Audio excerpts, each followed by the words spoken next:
بسم اللہ الرحمن الرحیم۔ السلام علیکم ناظرین، آج کی ہماری ویڈیو کا موضوع ہے جادو کا علاج۔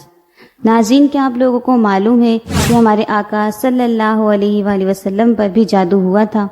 کیا آپ لوگوں کو معلوم ہے کہ نبی کریم صلی اللہ علیہ وآلہ وسلم پر جادو کس نے کروایا اور پھر یہ جادو کس طریقے سے ختم ہوا؟ کیا آپ کو معلوم ہے کہ جادو کا اثر ہمارے آقا صلی اللہ علیہ وآلہ وسلم کے جسم پر ہوا، لیکن قلب اور عقل و اعتقاد پر کچھ اثر نہ کر سکا؟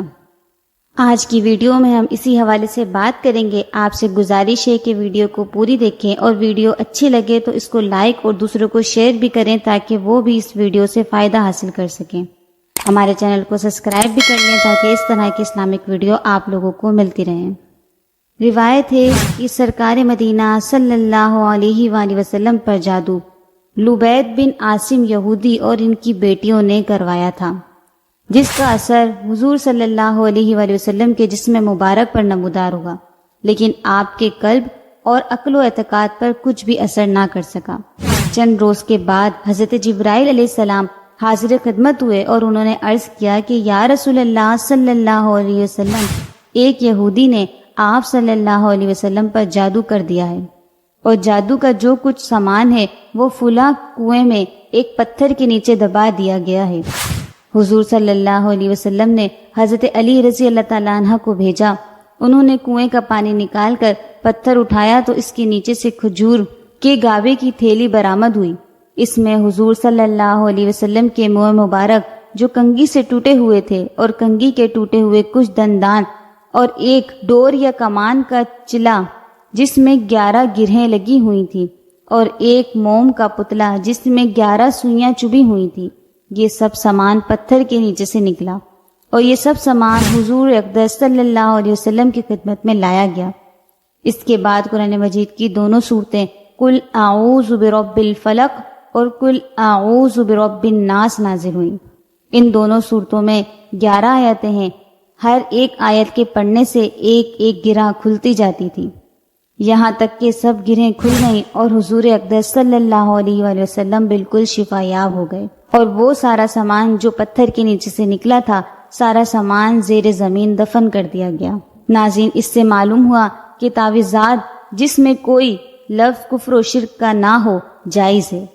اسی طرح قرآنی آیات پڑھ کر پھونک مارنا یا دم کرنا بھی جائز ہے۔ صحابہ اور تبع تابعین اسی پر ہیں، اور حدیث عائشہ رضی اللہ تعالی عنہا میں ہے کہ جب حضور سید عالم صلی اللہ علیہ وسلم کے گھر والوں میں سے کوئی بیمار ہوتا تو آپ صلی اللہ علیہ وآلہ وسلم ان دونوں صورتوں کو پڑھ کر اس پر دم فرماتے تھے۔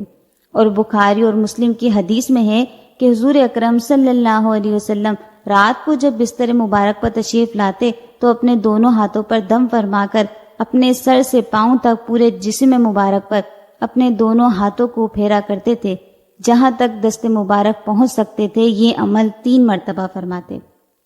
خلاصہ یہ ہے کہ قل اعوذ برب الفلق اور قل اعوذ برب الناس، یہ دونوں صورتیں جن و شیاطین، نظر و بد، آسیب اور تمام امراض خصوصاً جادو ٹونے کا مجرب علاج ہے۔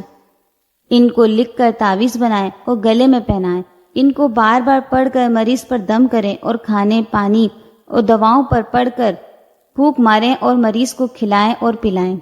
انشاءاللہ تعالی ہر مرض خصوصاً جادو ٹونا دفع ہو جائے گا اور مریض شفا یاب ہو جائے گا۔ لہٰذا مسلمان کو چاہیے کہ وہ ان اعمال قرآنی سے فائدہ اٹھائے اور فیضیاب ہو جائے اور دوسروں کو بھی فائدہ پہنچائے، کہ حدیث شریف میں ہے خیر الناس من ینفع الناس، یعنی بہترین آدمی وہ ہے جو لوگوں کو نفع پہنچائے۔